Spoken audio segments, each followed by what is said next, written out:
안녕하세요. 오늘은 질량 보존의 법칙에 대해서 배워보려고 합니다.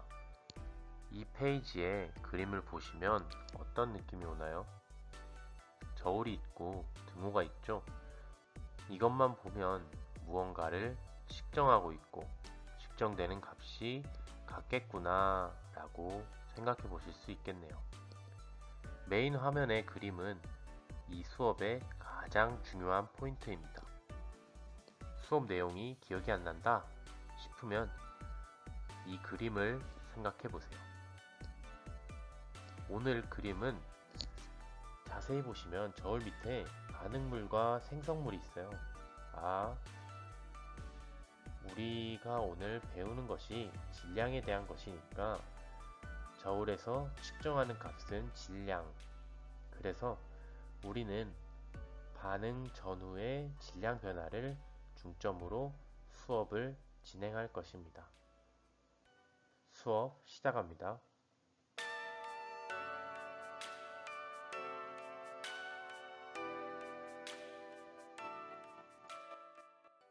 오늘 우리가 짚고 넘어가야 할 포인트입니다. 첫 번째, 화학 반응이 일어날 때 반응물과 생성물의 질량이 변하는지 변하지 않는지를 확인하는 점입니다. 그 다음 두 번째, 중3 과정에서 배우는 대표적인 화학 반응은 앙금 생성 반응 그리고 기체 생성 반응이에요. 그래서 이 두 반응에서 질량의 변화를 확인하는 점입니다. 자, 이에 유념하면서 강의를 들어주세요.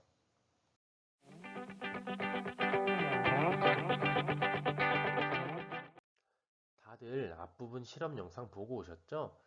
이 영상에 추가하려고 했는데 여러 어려움이 있어서 실험에 첨부했어요. 꼭 보고 오세요.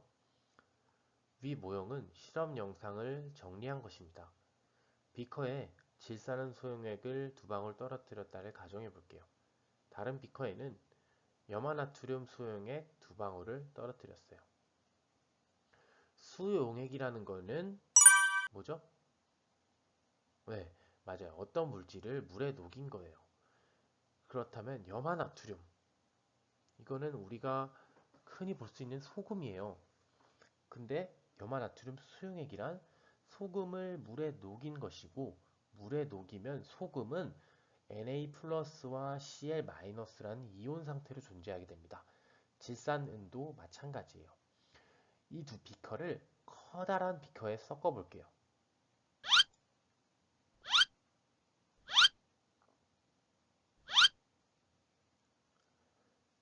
자, 질산은과 염화나트륨이 모두 한 비커에 담겼습니다. 그런데 비커 안을 보니까 하얀색 고체가 생겼어요. 이건 뭐죠? 맞아요. 우리가 2학년 때 달달 외웠던 염화은이라는 흰색 앙금이에요. 이거는 불투명한 고체예요.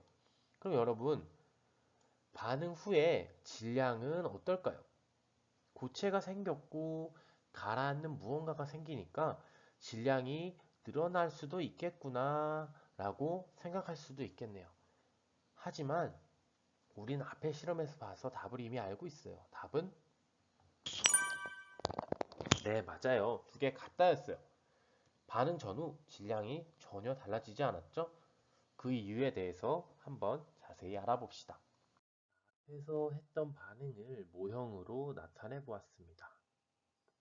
그러면 이런 식으로 나타낼 수 있겠죠? 저울을 이용해서 반응물과 생성물의 총 질량을 측정해 볼게요. 그런데 여기 보시면 생성물에 염화 이온과 은이온이 만나 앙금이 만들어졌죠? 앙금은 두 이온이 전자를 주고받으면서 화합물을 만드는 경우예요. 염화이온, 은이온이 만나 염화은이라는 화합물을 만들었기 때문에 질량을 잴 때는 염화은 앙금과 염화이온 플러스 은이온의 질량은 서로 같아요. 왜냐하면 단순히 앞에 이온들은 반응물의 이온들은 물에 녹아있는 형태고 염화은 앙금은 물에 녹지 않는 형태로 있을 뿐이지 원자 자체가 변하지는 않아요. 그럼 우리는 반응물의 총 질량을 한번 측정해 보겠습니다. 반응물의 질량은 4개의 입자를 다 더한 것이겠죠? 또한 그럼 생성물의 질량을 측정해 볼게요. 생성물도 똑같이 4개의 입자를 다 더했어요. 여러분이 보기에는 어때요? 반응물과 생성물 모두 4개의 입자로 이루어져 있어요. 즉, 생성물과 반응물의 종류와 개수는 변하지 않았다라는 게 중요한 포인트예요. 우리 눈에는 불투명한 고체에 앙금이 생겼지만 질량은 변하지 않고 보존된다는 점을 알 수 있습니다. 자, 어때요?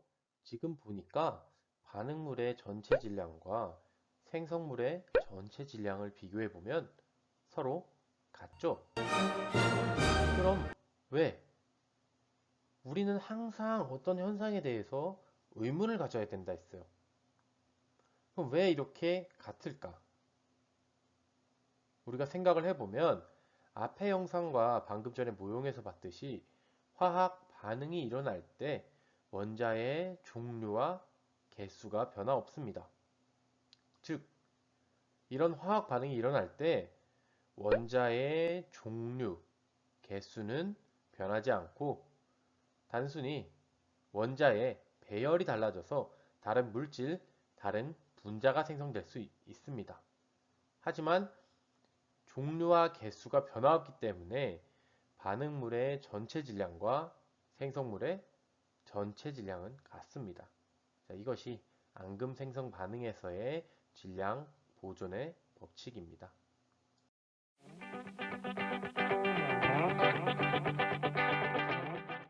자, 두 번째 화학 반응인 기체 발생 반응입니다. 탄산칼슘 수용액에 묽은 염산을 반응시켰어요. 그랬더니 반응 후에는 염화칼슘과 이산화탄소 그리고 물이 만들어졌어요. 자, 만약에 반응이 일어나는 공간이 열린 공간이었다면 예를 들어서 비커에 뚜껑이 없는 경우 이 이산화탄소는 기체니까 날아가겠죠. 반응 후에는 날아가고 없을 거예요. 그러면 반응물의 질량을 측정하면 어떻게 될까요? 맞아요. 질량이 줄어들겠죠. 왜냐하면 반응물에는 이산화탄소라는 기체가 발생하여 공기 중으로 날아갔으니까 날아간 이산화탄소의 질량이 감소했을 거예요. 그래서 만약 열린 공간에서 생성물과 반응물의 질량 변화를 본다면 당연히 반응물의 질량이 줄어들어 질량 보존의 법칙이 위배된다라고 생각할 수도 있을 거예요. 하지만 그럼 닫힌 공간, 즉 뚜껑을 닫은 경우 이 경우에 반응물의 질량을 한번 생각해 봅시다. 닫힌 공간에서는 이산화탄소가 공기 중으로 날아갈 수가 없어요. 그리고 뚜껑이 닫힌 비커 안에 갇혀 있을 거예요. 그러면 이 경우 우리가 실제로 생성물인 이산화탄소의 질량까지 고려해 줘서 질량을 측정한다면 어떻게 될까요?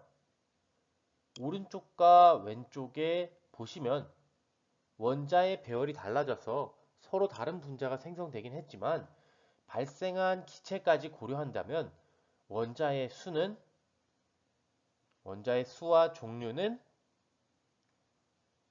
네, 맞아요. 같아요. 그래서 이런 기체 발생 반응에서는 닫힌 공간인지 열린 공간인지를 파악하는 게 가장 중요한 것입니다. 그리고 이렇게 발생한 기체에 질량까지 더해준다면 반응물과 생성물의 원자의 종류와 수는 변하지 않고 앞의 질량 보존의 법칙을 따른다는 점을 알 수 있어요. 정리해 볼게요. 화학 반응이 일어날 때 원자의 종류와 수가 변화 없기 때문에 기체 발생 실험에서도 마찬가지로 질량 보존 법칙이 성립합니다. 자, 반응물의 전체 질량과 생성물의 전체 질량, 즉 여기서는 기체까지 고려한 시에는 이 질량은 같습니다. 그래서 화학 반응이 일어날 때 기체 발생 반응 실험도 화학 반응이죠. 이때 보시면 원자의 종류와 개수가 변화가 없고, 두 번째, 기체 발생 실험에서 중요한 점은 변화한 기체의 질량까지 고려해 주어야 한다는 점이에요. 선생님이 여기 변화한 기체의 질량이라고 쓴 이유는 우리는 지금 기체가 발생하는 경우만 봤지만 반대로 기체가 생성물에 결합하는 경우도 있어요. 이때는 마찬가지로 닫힌 공간에서 반응을 시킨다면은 질량 보존 법칙이 성립합니다. 그래서 정리하면 질량 보존의 법칙이란 화학 반응이 일어날 때 반응물의 총 질량과 생성물의 총 질량이 항상 같다라는 것을 나타낸 법칙입니다. 우리가 기억해야 할 점은 화학 반응이 일어날 때 원자의 종류와 수는 변화 없다는 점. 그리고 기체 발생 반응에서는 기체의 질량을 고려해 주어야 한다라는 점이었습니다. 뒤에 영상은 화학 반응을 이용한 노래예요. 퀄리티가 뛰어나니까 한번 보고 오늘 내용을 복습해 보시면 될 것 같습니다. 강의를 마칩니다. 감사합니다.